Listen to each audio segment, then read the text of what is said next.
আসসালামু আলাইকুম, শুভ সকাল সবাইকে। ঘুম থেকে উঠে জানালা দিয়ে উঁকি মেরে দেখলাম বাইরে কতটুকু ফর্সা হয়েছে। তা আমি আজকে ডাউনস্টায়ারে ঘুমাইছিলাম। তা ঘুম থেকে উঠে আমি সিঁড়ির সামনে আমার নিচের ডাউনস্টায়ারের রুমটা। দেন উঠে এসে রাত্রে আমি যে কাজগুলো করেছিলাম ল্যাপটপ দিয়ে বা রাতে আসলে এভাবে গুছিয়ে রাখতে পারিনি কিছু। এখন আস্তে আস্তে সবকিছু গোছাবো, কারণ যেহেতু রাতে কাজ শেষ করতে করতে অনেক রাত হয়ে গেছে। তো আমি আগে বেসিনের উপরে, সিঙ্কের উপরে যে উইন্ডোটা একটু খুলে নিচ্ছি। বাইরে প্রচুর কুয়াশা। আর এই যে আমি বাইরে বড় থাইটাও খুলে নিব। ব্লাইন্ডগুলো আগে আমি সরিয়ে নিচ্ছি, তারপর আমি থাইটা খুলবো। বাহিরে প্রচুর কুয়াশা, দেখেন আমার থাইয়ের উপরে পানিটা দেখলে বুঝতে পারবেন এগুলো কিন্তু কুয়াশার পানি, অনেক পানি জমেছে।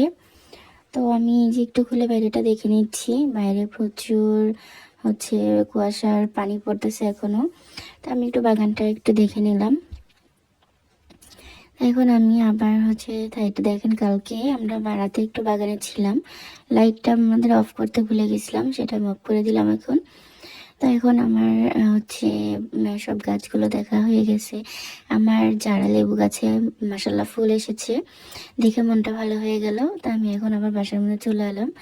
তো আমি আগে একটু হাত মুখ দিয়ে ফ্রেশ হয়ে নিয়ে তারপর আমি একটু রান্না করতে আসছি।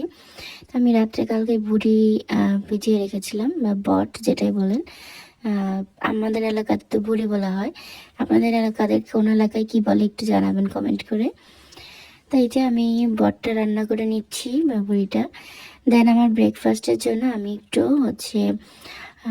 ফ্রুট কাস্টার্ড বানিয়েছি। আজকে একটু এরকমই কিছু খেতে ইচ্ছা করলো।